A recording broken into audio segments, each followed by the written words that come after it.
You guys are back in the old school. Hey guys, I'm the Retro Reject, and all aboard because we're gonna be doing another Thomas the Tank Engine video.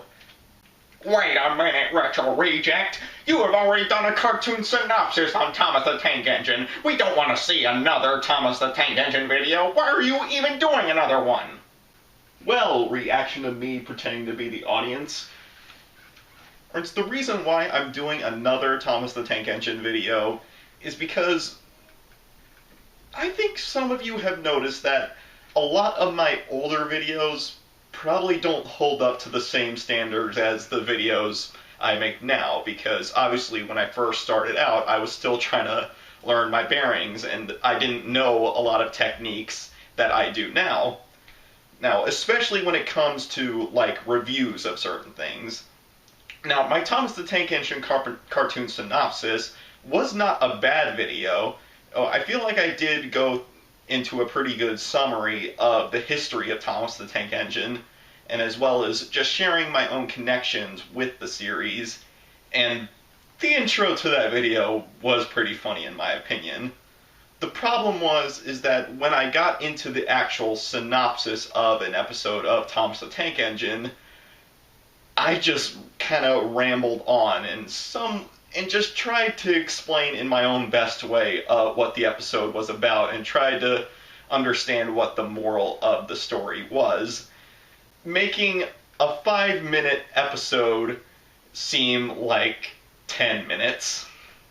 So now that I've really honed in on my skills of making movie reviews and episode reviews, I wanted to join back up with Thomas the Tank Engine and show you guys how much I love this series. And what better way to do that than rejoin with my favorite Thomas the Tank Engine character, Stepney. And why Stepney? Well, because he is essentially a retro reject. He only had 5 appearances in the series, and then after that he had small cameos until he just kind of flat out disappeared. So I wanted to give him the justice that he deserved, because all of his episodes are probably some of the best in the old model train series of Thomas. And now I've already done in the synopsis video a review of the episode where Stepney meets Thomas. So we're going to take a look at 3 other episodes. Now there's only 1 episode remaining, right, that I won't have the chance to review here, and it's an episode called Bowled Out. And essentially what this episode was about was that Sir Topham Hatt, aka the Fat Controller, brought in a new diesel engine because all the other steam engines on the island of Sodor were very busy with their work, so they needed more help. So the diesel was supposed to pull this very long freight train, but during his like they're getting him ready to start, he accidentally sucks up a bowler hat, and that causes him to get damaged. So Stepney and Duck have to take over the train, and they are able to successfully deliver it to the station and be on time. Now, with the 3 episodes I've chosen, we are going to go into a lot more detail into them. With the first one being Stepney's first ever appearance, called Rusty to the Rescue. And also, another fun thing about these episodes is that each one has their own different narrator, with this first one being narrated by Michael Angelis. So without any further ado, let's get on into it! Of course, at the beginning of every Thomas the Tank Engine episode, it begins with the theme song. And let's just take a minute to talk about that.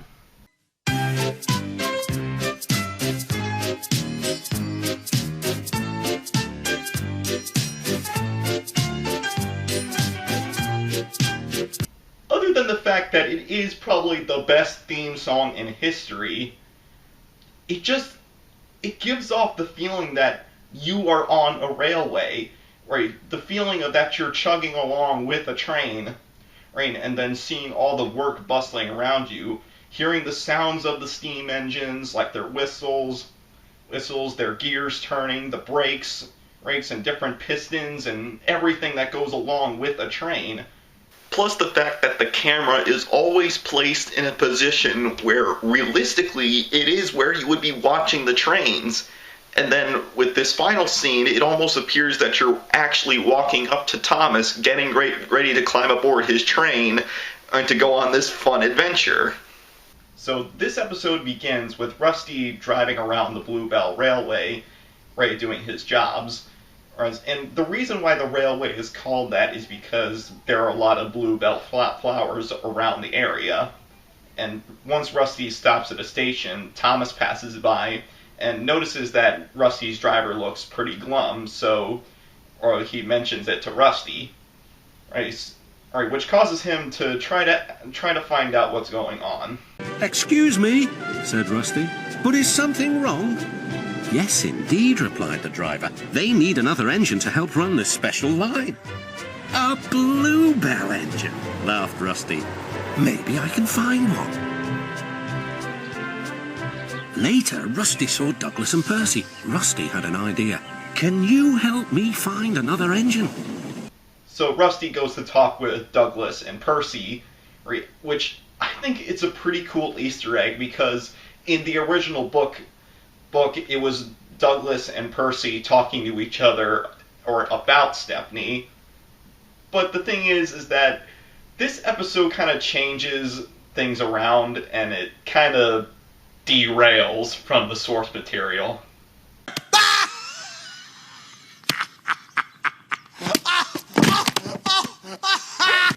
With instead the episode being focused on Rusty finding Stepney and bringing him back to the Bluebell Railway, when in the book this was just a past event and Stepney was already saved. And they kind of leave out the part in the episode about the other railway kind of abusing their engines. So then Rusty's driver tells him that their manager will let another steam engine join the Bluebell Railway if they can find one. It took them all of the next day to travel to the other railway.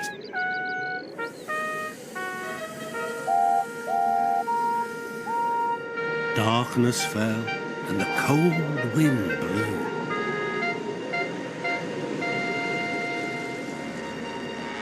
"Ooh, what's that?" murmured Rusty. But it was only the sounds of the lonely scrapyard. Diesels, silent and still, lined up on guard. "Who are you?" Rusty plucked up courage. "I'm a shed and sidings inspection diesel. Have you any engines in the shed?" No. Rusty rallied again. "Then, what about the sidings?" "One. We have one." Rusty grew braver still. "Then I'll just go and inspect." Now, this is where I have to give credit where it's due, because Michael's narration is it's really amazing to hear. Now, although I do prefer either George or Alex's narration, Michael is just so charming with the way he narrates these Thomas stories, right? As most Britons are really good at being pretty charming.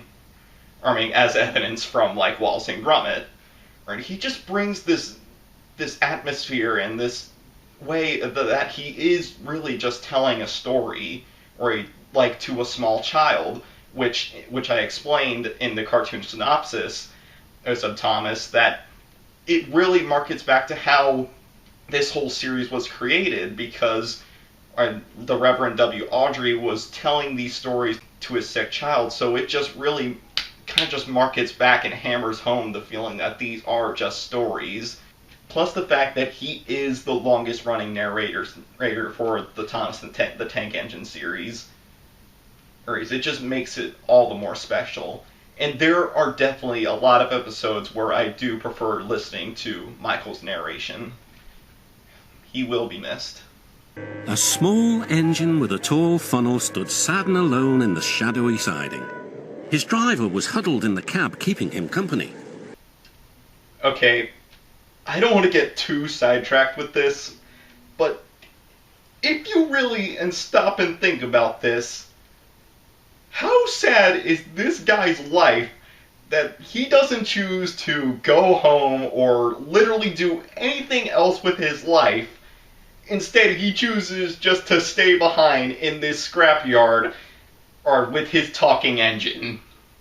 So Rusty is able to help Stepney escape from the other railway, and I just gotta say that the set pieces for the model train series of Thomas the Tank Engine cannot be beat. The CGI series has nothing compared to this. All the set pieces are just so grandiose and magnificent that it almost fools you into thinking that the island of Sodor and everything within it is real. Which in a way they kind of are, because these set pieces were modeled after real railways within England. Now the little engine is as happy as can be and helps all the passengers who visit at Bluebell time.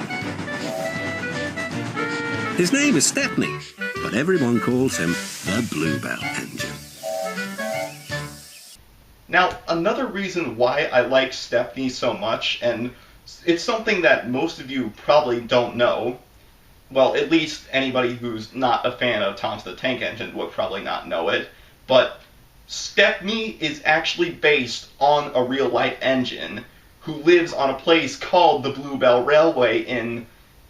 Okay, I'm not going to even try to say the name of the city because I really don't want to butcher the name, and I feel like if I try to say it, it's going to offend any UK watchers in my audience.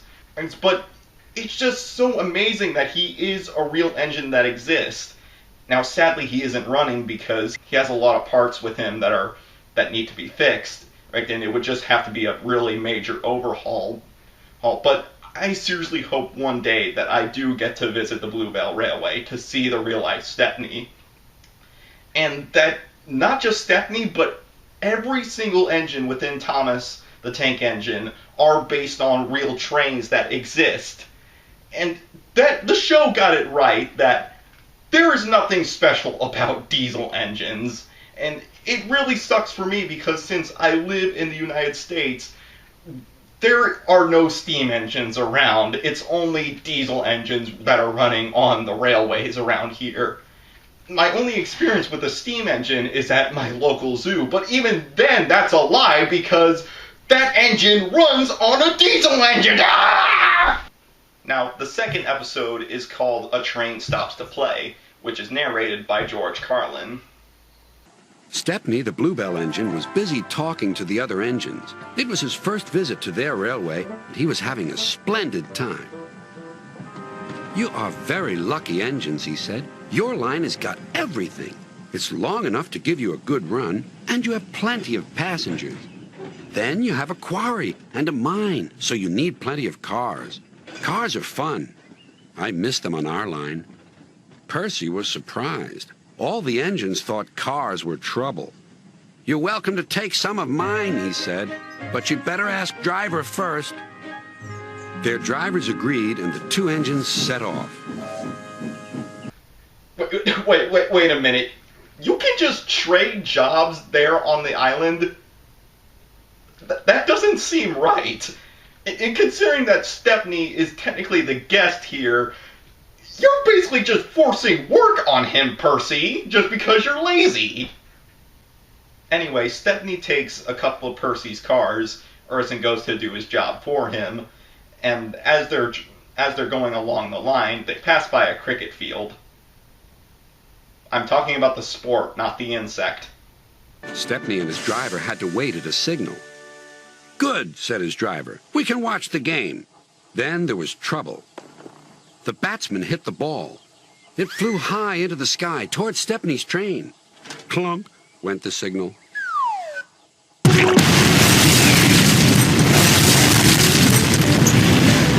Went the ball into a car. I know it doesn't make sense why these guys would pack a nuclear bomb disguised as a cricket ball, but the joke had to be done somehow in this episode. "Stop!" yelled the players, but Stepney didn't hear them. Come along," he puffed to the cars. "Our one and only ball!" You mean to tell me that you guys packed only one cricket ball well, not foreseeing the fact that you could possibly lose it, right, not just by the fact of it ending up in a random train's freight car, but just, what if you lost it by accident? Now, of course, along with Michael Angelis, sadly George Carlin passed away too. It wasn't recent, but it's still kind of a hard fact to know. And I do like the fact that his narration style is still, that he's able to give each one of the engines and characters their own individual voices. Just, although he doesn't do quite a good job at voicing the female characters of the show. So the players then jump inside their car named Caroline, and they proceed to chase after Stepney's train to try to get their ball back. Now, Stepney's driver sees them driving alongside, but he completely misunderstands the situation and just thinks that they're trying to race them. Suddenly, Stepney was nowhere to be seen. Yahoo! That silly train has run into a hole, so we can't catch it. I can go home now. But she couldn't. Her driver pounded Caroline on up the steep hill and then down the other side toward the station. Stepney was already there when Caroline cluttered in. "We need our ball back," cried the players, and explained everything. The ball was nestled under some straw in the third car from the van. Now, is it just me, or does anybody else think that the cricket ball is like the coolest looking sports ball in history? I don't know why I think that, but whenever I watched that episode as a kid, I just thought, wow, that is a cool looking sports ball. I want that ball.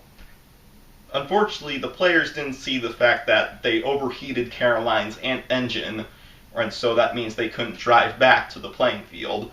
But Stepney and their team comes up with the idea of rolling Caroline onto a flatbed car and then having the players climb inside a brake van, in which Stepney pulled it back to the playing field. Everyone enjoyed watching the game.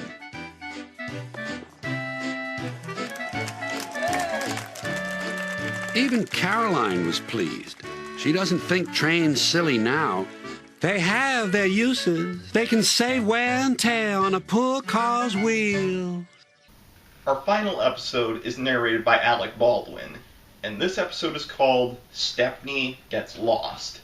And it's obvious from the title that this is one of the more scary episodes of Thomas, and I couldn't think of any better way to end this episode review since it is the spooky season! So the episode begins with Sir Topham Hatt talking with Stepney, telling him that he needs to go to the quarry to help out Mavis and Toby, right, with work around there. And makes sure to tell him that they need to be back before dark because they could possibly get lost. But something tells me that Stepney is going to get lost. I mean, they named the episode Stepney Gets Lost, plus for a reason. It's not Stepney goes to help Mavis and Toby at the quarry. Stepney soon arrived at the quarry. "We're glad you're here to help us," said Toby. "Are these my cars?" asked Stepney. "Only some of them. There's masses more in the sidings," replied Mavis. "The more the merrier."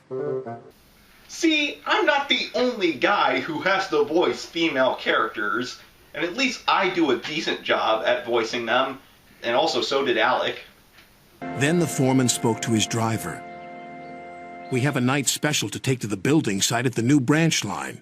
Do you want to pull the train?" "Yes, please," said the driver. But he should have asked Sir Topham Hatt first. This is the part where Stepney should have spoken up and said, "Hey driver, we can't do that because Sir Topham Hatt said we need to be back before dark because we could possibly get lost." That's kind of the problem with trains having sentient personalities and faces. Unless the drivers are just imagining that these trains can actually talk and have faces. Because that would explain a lot. Now, since they left so late at night, they don't really know where they are, and they get confused at a signal light that is showing green, saying that possibly that they were expecting someone to head that way, which obviously they weren't, and causing Stepney and his team to end up in a very unknown area to them. The driver made a decision. It's best if we rest here until the fog clears. What are those strange sounds? Wondered Stepney. Then the fog slowly lifted. Oh no! We're in the scrapyards! His driver and fireman went for help. Stepney was all alone, but not for long. 2 diesels approached. Got you this time, Stepney. You'll make very fine scrap indeed. Buffer 'em, Bert.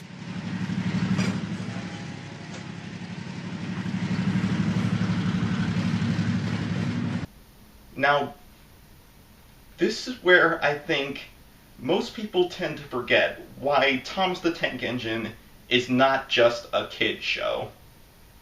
Because each episode makes sure to establish a very descriptive tone for it. And not every single episode needs to shoehorn in a lesson. Now, yes, most of Thomas the Tank Engine's episodes have some kind of moral lesson to be taught. Like, for example, in Thomas and Stepney, the lesson was make sure you get to know people before you start judging them. While, meanwhile, in Train Stops to Play, there really is no moral lesson. It's just a fun episode to watch. Seeing the chase scene, it just keeps your adrenaline pumping. Right? Other episodes make you feel really good when watching them. And with this episode, it makes sure to establish a very scary tone in it. And this is something that Thomas the Tank Engine knows how to establish. There have been many model train episodes that have been really scary. For example, Haunted Henry. I still get very creeped out by that episode. And then Duncan gets spooked. Now, other YouTubers have explained the beauty of this episode, but what that episode established was that trains could possibly die. Because Rusty tells Duncan this story about how an engine was crossing a very old bridge, but when he malfunctioned, he tumbled over the side and fell into a swampy pit, and says that his ghost haunts the bridge. And it's never made clear in the episode that if Rusty was just making up that story or if it actually happened. And the fact that you actually see the footage of the engine tumbling off the bridge, and then all the spooky scenery around them, the fog, the nighttime, the dead-looking trees in the background. And with this episode, seeing the scrapyard, or knowing that you could possibly see Stepney die too, it's truly what makes Thomas such an amazing series. Right? It never talks down to its audience. It makes sure to keep steam engines timeless, and makes you either think, feel, or just get spooked.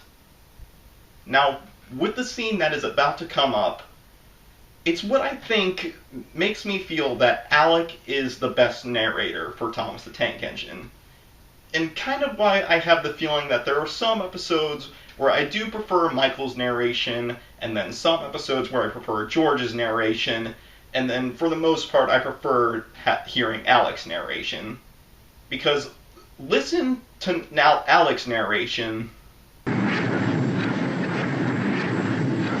But just as it was about to grab hold of him, it stopped. There stood Sir Topham Hatt. It's a good thing I'm visiting this yard tonight. Saving you from scrap is becoming a habit, Stepney. Please stop it. Yes, sir. But I have learned something. What's that? There's no place like home. And that's exactly where you're going now. Bluebells forever. Compared to Michael's narration. But just as it was about to grab hold of him, it stopped. there stood the Fat Controller. "It's a good thing I've chosen to visit this yard tonight. Saving you from scrap is getting to be a habit, Stepney. Please stop it." "Yes, sir, but I have learned something." "What's that?" "There's no place like home." "And that's exactly where you're going now." "Bluebells forever," sighed Stepney. Why does Michael's Sir Topham Hatt just sound so pissed off through the entire thing? Right, yes, I understand that Stepney kind of went against his own orders and almost got himself killed, but you don't need to be angry at him just through the whole thing when he almost died. Which is why I like Alec's narration, because he first starts out as, like, he was kind of slightly angry, but he was kind of just giving a simple reprimand to him, but then ends off on the hopeful note saying, and giving him reassurance that he is safe. And just with how Alec ends off with the line, "Bluebells forever," it just makes it so much more satisfying. So that was essentially the best of Stepney. And please tell me, guys, which narrator did you prefer? Michael, George, or Alec?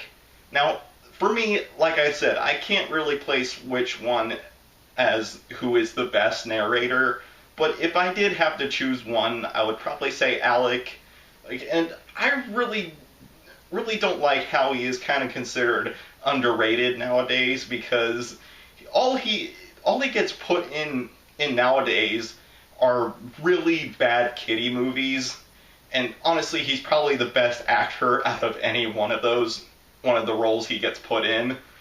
And it could all be blamed on a certain Thomas-related piece of media out there.